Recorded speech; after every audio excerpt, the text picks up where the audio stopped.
అయ్యప్పకు ఎన్ని లక్షణాలు ఉంటాయి? అయ్యప్పకు ఎటువంటి కామక్రోధ లోపమోహాలు లేవు, అరిషడ్వర్గాలు లేవు. దాడి చేయమని అయ్యప్ప స్వామి దీక్షలు ఎక్కడ కూడా చెప్పబల్లి. దీక్ష నియమాల లోపట ఈ యొక్క మత సిద్ధాంతం కోసం పనిచేయండానో, ఉన్మాదుల లెక్క ప్రవర్తించండానో, లేకపోతే ఎవరి మీద దాడి చేయండానో చెప్పి ఎక్కడ కూడా చెప్పలేదు. చీమకు కూడా హాని చేయొద్దని చెప్పనన్నారు. శాంతంగా ఉండాలని చెప్పండి. ఎక్కువ తక్కువ మాట్లాడొద్దని అన్నారు. 21/12/2024 నాడు సాయంత్రము 4 గంటల ప్రాంతంలో 8th క్లాస్ పిల్లలందరినీ బయటికి కూర్చోబెట్టుకొని వాళ్ళకు ఎక్కాలు అంటే టేబుల్ చెప్పడంలో వాళ్ళందరినీ ఒకరొకరు లైన్ బై లైన్ చెప్పాలని లేపుతూ వచ్చాను. దాంట్లో భాగంగా ఒకరు ఇద్దరు అయిపోయిన తర్వాత కూడా ఈ స్వామి వస్త్రాలు వేసినటువంటి అబ్బాయిని కూడా లేపి అడగడము మొదలుపెట్టాను. దానికి అనుగుణంగా ఆ అబ్బాయి నేను చెప్పంగానే లేవకపోతే నేను దగ్గరికి పోయి భుజం మీద ఇట్లా తట్టేసి లేపడం జరిగింది. ఆ క్రమంలో అతని వీపు నా మోకాలకు తలగడం జరిగింది. దానిలో భాగంగా మరి అందరూ కొంత చెప్పిన తర్వాత ఆ పిల్లగాడు కూడా కొన్ని టేబుల్స్ కొంతవరకు చెప్పాడు. మిగతా చెప్పకుంటే అక్కడే వెయిట్ చేశాడు. ఆ తర్వాత నెక్స్ట్ అబ్బాయిని కూడా పిలిపించి చదివించడం జరిగింది. అందులో భాగంగా ఇక లాస్ట్కు 4:15 అయిపోయిన తర్వాత చిట్టి బిల్ అయింది. అందరితో ఎవరు ఇళ్ళ కాడికి వాళ్ళు వెళ్ళిపోయారు మేడం. నాకు సోమవారం అంటే 23 తారీఖు నాడు మా పాఠశాల నా పైన దాడి జరిగింది. అయితే అంతకన్నా ముందు సాటర్డే ఈ ఎక్కాలు చదివిన సందర్భంలో మధ్యాహ్నం సండే వచ్చింది కాబట్టి మరి ఆ అబ్బాయి స్వామివారికి మరి ఏం చెప్పాడో ఏం సంగతో ఆ విషయం తెలియదు. తర్వాత వాళ్ళకు ఆదివారం సాయంత్రం వరకు వాళ్ళ గ్రూప్లో ఒక మెసేజ్ పెట్టుకొని మన ఇట్లా స్వామిని పలాని సారు తన్నేడంట, అందు గురించే మనము అందరము వెళ్ళాలి, హిందూ మతాన్ని కాపాడాలి అనేది ఉద్దేశం పెట్టుకొని ఒక మెసేజ్ స్వాములు పెట్టుకోవడం జరిగింది. అదేవిధంగా అందులో వేరే స్వామి ఒక వాయిస్ రికార్డు కూడా చేర్చుకోవడం జరిగింది. ఏం పేరైనా పేరు? హెచ్ఎం అని పిలుస్తారా? ఏంటైనా ఆయన మరి అడిగినప్పుడు చెప్పాలి నువ్వు ఇట్లా తండ్రిండు అని.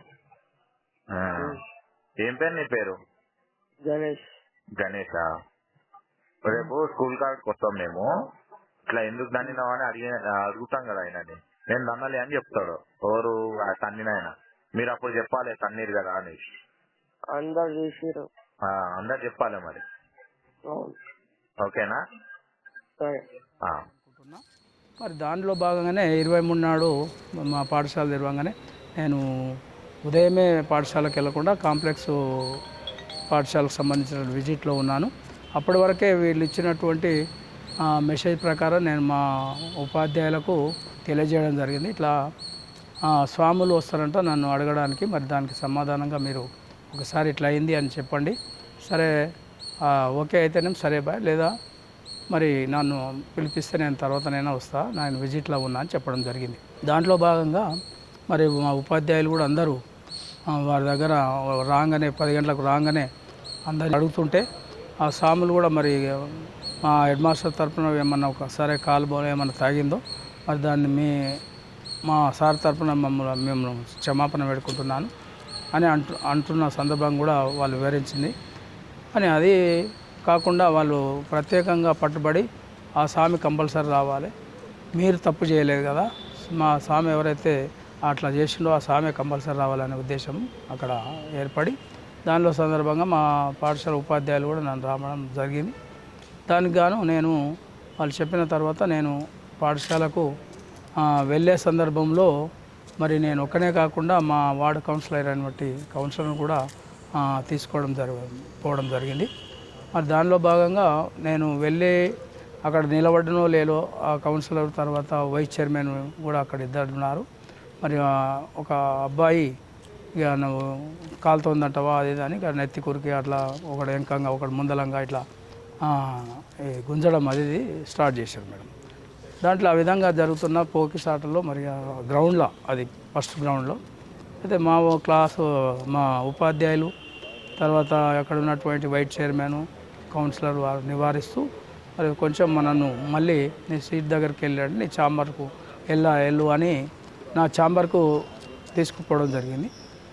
అట్లా నా సీట్లో ఇట్లా కూర్చుందామని నా ఛాంబర్కి వచ్చే ఎమ్మడే మళ్ళీ నా ఎమ్మడే సాములందరూ ఒక పెద్ద ఎత్తున అదే 50 మంది అట్లా మళ్ళా వచ్చేసి నన్ను మా ఛాంబర్లో కూడా గుంజి నెత్తి మీదంగా కొట్టడం, ఎగిరి కొట్టడం, సివిల్ డ్రెస్లో ఉన్నటువంటి సాములు కూడా కొట్టడం, చాలా బీభత్సంగా నా అంగి చింపేయడం, బనెన్ చింపేయడం, నా కడుపు ఇట్లా గుద్దడం కిందంగా, ఈ విధంగా చాలా బీభత్సంగా జరిగింది మేడం.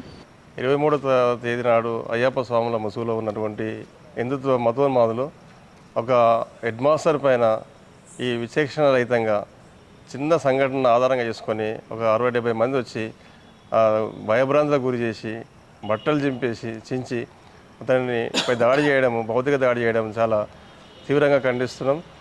దాన్ని చాలా బాధగా నేను తట్టుకోలేనటువంటి పరిస్థితి వచ్చింది. ఇంకా అక్కడున్న ఒక సెట్ కూడా చనిపోతే అక్కడ ఈ మళ్ళీ సాములు నువ్వు బయటికి రావాలి, అందరూ క్షమాపణ చెప్పాలి అది అనే సందర్భంలో అక్కడ ఉన్నటువంటి మా అటెండర్ ఒకటి అదే షట్టర్ ఉంటే అది వేసుకొని బయటికి రావడం జరిగింది. ఆ బయటకు వచ్చిన సందర్భంలో నేను ముందుగాట వాళ్ళందరూ ఏదైనా తప్పు అయితే నన్ను క్షమించండి అది అని చెప్పడం జరుగుతున్నది. ఆ సందర్భంగా అట్లా అదో క్షమించండి అనిపోతే సరిపోదు, నువ్వు పిల్లవాని కాలు మొక్కాలి కంపల్సరీ అనేది వాళ్ళు చాలా మొండికేసి మొరాయించి నన్ను చాలా బలవంతంగా ఆ విధంగా చేయాల్సినటువంటి పరిస్థితి వచ్చింది. జంగయ్య అనే స్వామి కూడా ఏం చేసిందంటే ఆ స్వామి ఒకరిదే కాదు మా అందరి లైన్లు పడతాం, అందరి కాళ్ళు మొక్కాలి అనేది కూడా అక్కడ మొండికేసుకున్నారు. పాఠశాల అంటేనే కూడా కుల మతాలకు అతీతంగా ఉన్నటువంటి చోట ఈ యొక్క కొంతమంది మతం ముసుగులో కానీ కులాల ముసుగులో కానీ వచ్చి ప్రభుత్వ ఉపాధ్యాయులు తమ పనిచేసే చోట స్వేచ్ఛాయుత వాతావరణం లేనటువంటి దుస్థితి ఏర్పడుతూ ఉంది. ఆ సందర్శించిన క్రమంలో ఇక్కడ ఉన్నటువంటి పనిచేస్తున్న ఉపాధ్యాయులు విస్తుపోయేటువంటి నిజాలు మాకు తెలియడం జరిగింది.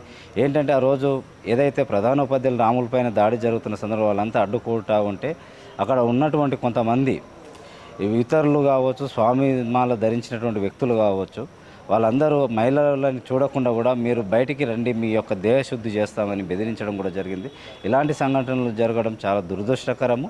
ఇలాంటి సంఘటనలు జరగొద్దంటే రాష్ట్ర ప్రభుత్వం వెంటనే ఆ యొక్క దోషులను ఎవరైతే ఉన్నారో నిందితులు వాళ్ళని గుర్తించి వారికి చట్టపరమైనటువంటి శిక్ష విధించవలసిందిగా కోరుతా ఉన్నాం.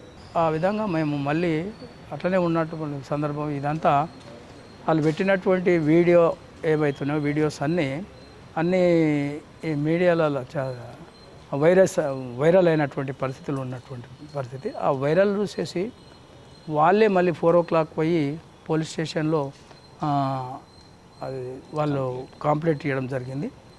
దాన్ని చూసి ఈ వీడియో వైరల్ చూసి అక్కడ ఉన్నటువంటి పోలీసులు మా దగ్గరికి రావడం, ఏమైంది సార్ ఇంత పరిస్థితి ఇంత ఘోరంగా చేసుకుంటున్నాం, మేము ఒక ఫోన్ చేస్తే వస్తుంటే కదా, ఒక 100 కాల్ చేసిన పరిస్థితి బాగుంటుండే కదా అనేది ఆయనకు చెప్పడం జరిగింది. ఆ సందర్భాన్ని సరే మరి మీరు ఇప్పటికైనా ఏమన్నా కాంప్లైంట్ ఏమన్నా రాసిస్తారా సార్ అని అక్కడ ఉన్నటువంటి హెచ్ఓ సాబ్ వచ్చి అంటే అడిగితే సరే మేము ఇంకా ఏమేమి జరిగిందో అది రాసి పోలీసు వాళ్ళకి హ్యాండ్ ఓవర్ చేయడం జరిగింది మేడం.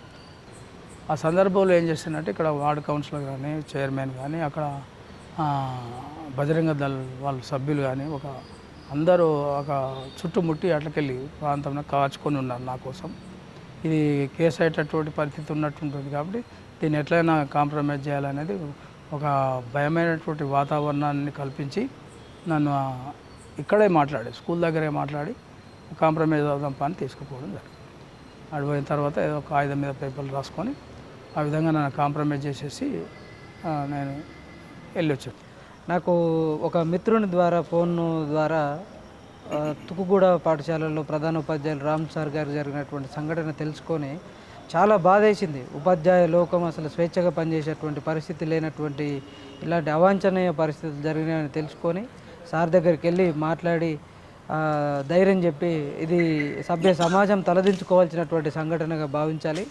రాములు సార్కి జరిగినటువంటి అవమానం కేవలం ఇది కులాన్ని ఆధారంగా చేసుకొని కులాన్ని ముందుగా తెలుసుకొని ఎంక్వైరీ చేసి ఈ బలహీనమైనటువంటి వ్యక్తి కాబట్టి ఒక ఎస్సీ మాదిగ కులానికి సంబంధించిన వ్యక్తి కాబట్టి మనం ఏం చేసినా నడుస్తుంది అనేటువంటి విషయాలను వాళ్ళు తెలుసుకొని దాడి చేయడం అనేటువంటిది వాళ్ళ వీడియోలు వాళ్ళ ఆడియోల ద్వారానే తెలవడం జరిగింది.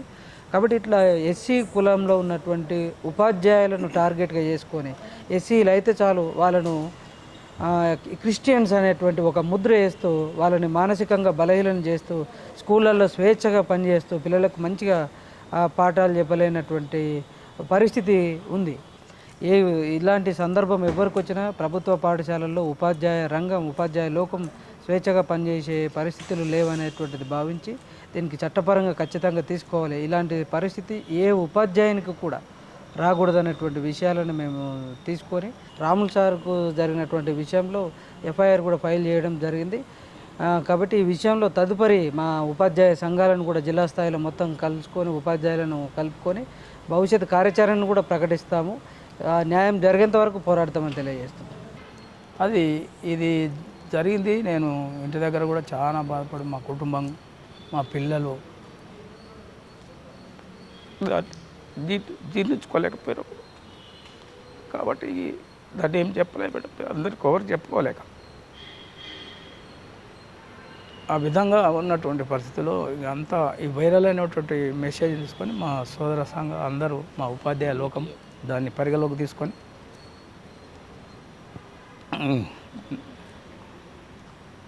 మీకేం కాదు, మేము ఉన్నాము, మేము ముందుకెళ్ళన్నా, మీరు అందరూ మేము ధైర్యంగా ఉంటున్నాం అని అందరూ విధంగా ప్రోత్సహించాడు. మళ్ళీ నేను బయటకు వచ్చాను మేడం.